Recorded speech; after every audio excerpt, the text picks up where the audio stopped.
Goeiemôre, dit is donderdagoggend 15 Mei 2025 en ek groet julle hartlik hier vanaf die walle van die Groot Rivier.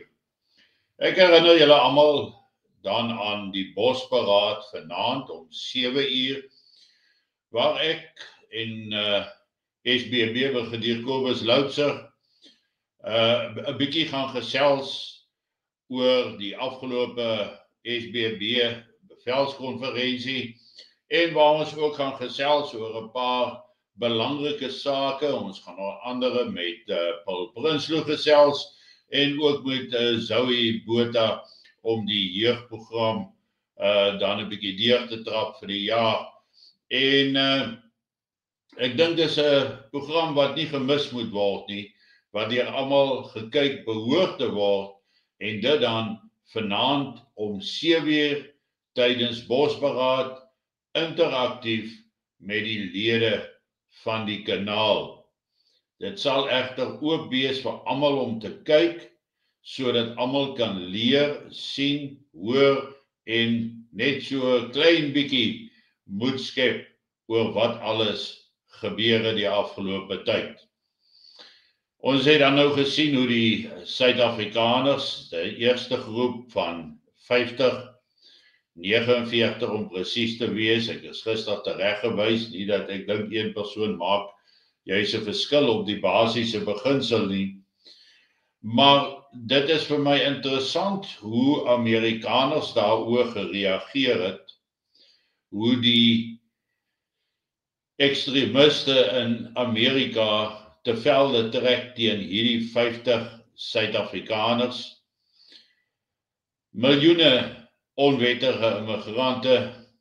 Daar word gepraat van tot 20 miljoen onwettiges wat die afgelope 4 jaar tydens die Biden-era onbeheers deur die grense van Amerika gestroom het, waarvan baie geweldenaars is, waarvan baie selfs moordenaars is, dwelmsmokkelaars, en hier en daar seker ook 'n goeie persoon, maar die oorgrootste meerderheid is maar die wat met kriminele rekords pad gegee het uit hulle eie lande uit en Amerika oorstroom het. En ek dink steeds dis alles volgens 'n goed uitgewerkte plan. Donald Trump het onmiddellik na hy as president ingesweer is op 20 Januarie, het hy dan opdrag gegee aan die border of grenspolisie, sowel as die binnelandse veiligheid, het hy opdrag gegee om die geweldenaars op te spoor en te deporteer na hulle lande van herkoms.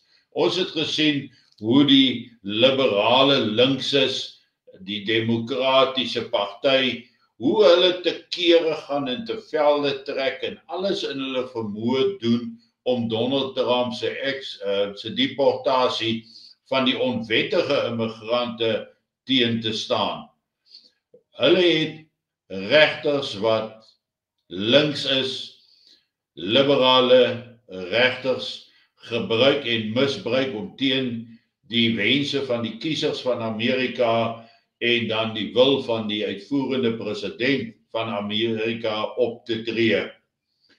Nou, ons sien in ieder geval dat die regters wat hierdie aksies geneem het teen die deportasie van die onwettige immigrante uiteindelik almal die aftog moes blaas en dat onder die leiding van Tom Homan gaan hierdie deportasie onverwyld voort. En al die linkses en al die liberales gil en skree oor die deportasie van die onwettige geweldenaars. En nou land daar 50 wettige vlugtelinge uit Suid-Afrika uit en nou is daar nog groter geboei oor 50 wat wettiglik die land binnekom. Daai hipokrisie is iets verskrikliks as jy daarna kyk. Ons sien daar's dreigemente teen hulle wat nou gemaak word, wat op sosiale media begin rondgaan. Fel kritiek, maar ons moet gaan kyk wie is die mense wat so skree. Wie is hierdie liberales wat so raas? En dit is die ou demokratiese party, onder wie se leiding natuurlik alles toegelaat was. En ek dink een van die groot redes waarom hierdie groep vlugtelinge so bespreek en gekritiseer word, is omdat hulle wit is, omdat hulle van Europese afkoms is en omdat hulle Christene is. Ek dink dit is die doring in die vlees van die liberale linkses wat eintlik massavermenging soek eerder as om nasionalisme, patriotisme en 'n Christelike geloof na te volg. Nou is dit baie duidelik dat daar gesê word deur van hierdie aktiviste, hoekom kry Suid-Afrikaners vlugtelingstatus, maar nie die Kongolese nie en nie die mense uit Sudan uit nie. Maar dan kyk ons na wie is die mense wat die geweld na Amerika toe bring. Dis juis die wat nie van Europese afkoms is nie. Daar is nou maar net eenmal 'n verskil in die benadering tussen mense wat bou en mense wat vernietig. Daai twee kan nooit vereenselwig word nie. Sonder die regte leiding kan die wat verwoes nie korrek optree nie. Dit is vir Amerika, dit is vir die res van die wêreld, dit sien ons in Europa. Ons sien dat 99% van hierdie eindelose aanvalle, hierdie gewelddadige aanvalle op inwoners van Ierland, Frankryk, Duitsland, Brittanje en Amerika is juis van hierdie lande, mense wat van die lande af deel van die onwettige immigrasie was, wat alles afbreek en wil vernietig in die proses, wat niks bou nie, wat nie bydra tot 'n ekonomie nie, maar wat bloot daar sit en op staatsstoele leef. Hulle doen en bereik absoluut niks. Maar teen 50 bouers wat die land binnekom, daarteen word te velde getrek. 50 mense wat 'n bydrae kan maak tot die Amerikaanse ekonomie, hulle groei, die stabiliteit wat daar plaasvind.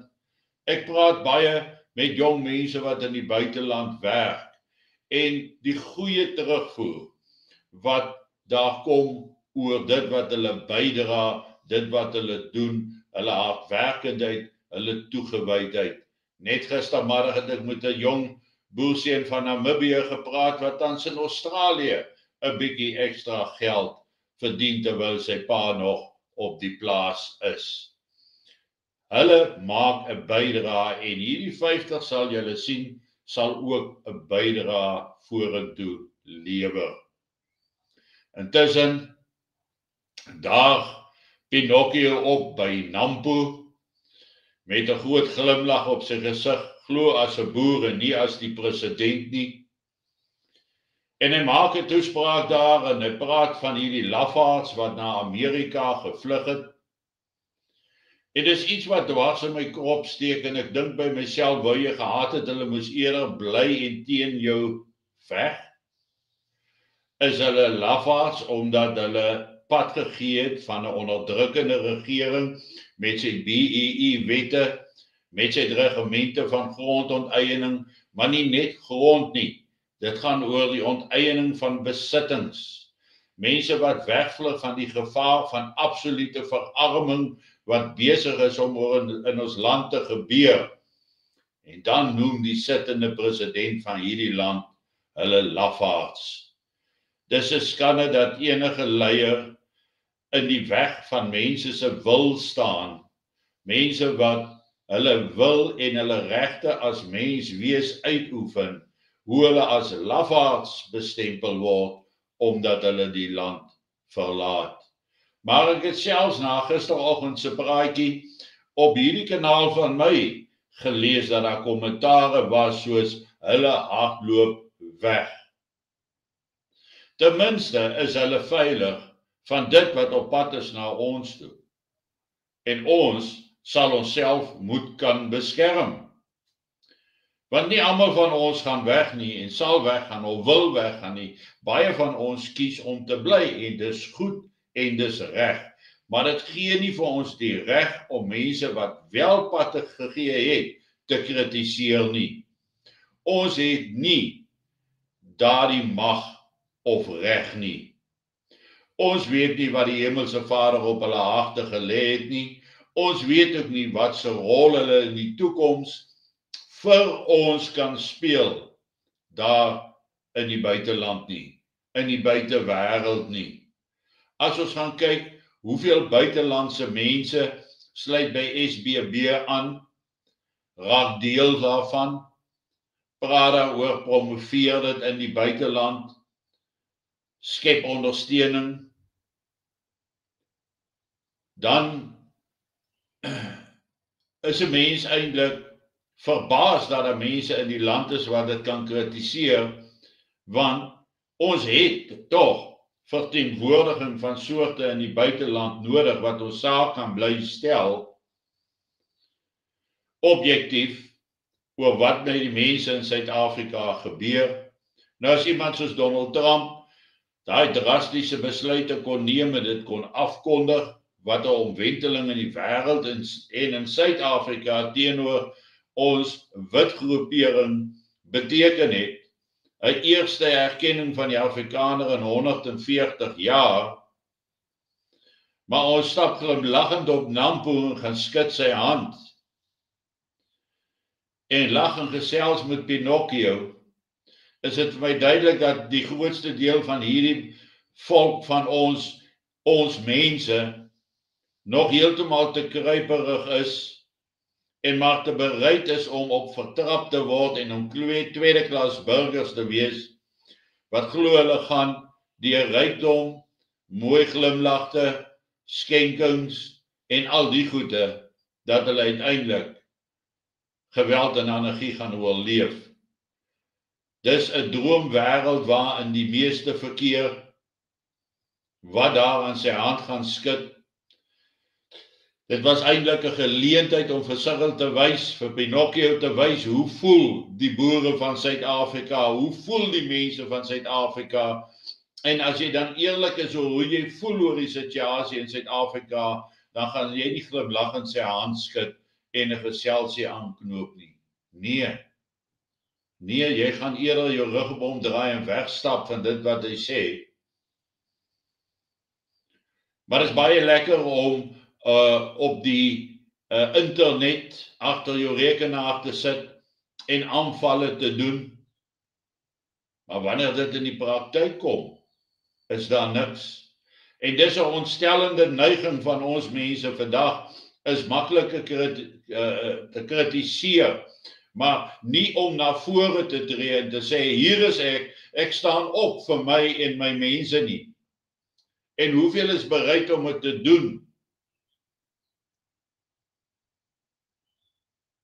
Want geoordeel aan wat op sosiale media aangaan, moet 99,99% van mense kwaad wees vir Cyril Ramaphosa. Maar kyk die reaksie as 50 van hulle beweeg na 'n land soos Amerika, dan kom daai suurgat houding, daai ek wil nie die son oor jou laat skyn nie, kom dit maar net weer eens deur. Ons kan nie live and let live nie. En daardie houding sal moet verander. Mense het regte wat hulle moet kan uitoefen, wat hulle moet kan uitleef. Hulle het bedrywe en kundighede en vaardighede wat hulle moet kan uitleef. Hulle moet dit kan bedryf. Hulle moet dit toegelaat word om dit te doen. En in Suid-Afrika sien ons hoe almal uit sekere sektore het uitgedwing word. Uitgedwing, waar hulle kundigheid op die ou einde van die dag verlore gaan, wat lei tot verdere verval in hierdie reeds verwaarlose en vervalle land van ons, wat eens 'n trotse vesting van ons mense was. Daar's feitelik niks oor nie, alles is vernietig. Maar ons glimlag Gaan staan saam met hom in die ry, gesels. Ons wys nie wie ons is nie. Ons wil nie wys wie ons is nie. En ons sien nie raak wat in die wêreld aan die gebeur is nie. Ons sien nie raak wat rondom ons aan die gebeur is nie. Maar genoeg gesê. Geniet vanoggend jou kondensmelk koffie en maak seker, jy skakel vanaand om 7:00 in en neem deel aan die bosberaad. Môreoggend weer my gewone uitsending en tot dan, mooi loop, staan sterk. Maak jou besluite, bly by jou besluite, maar bovenal, bly by dit wat opreg is, wat eerlik is en dit wat van jou verwag word. Mooi loop.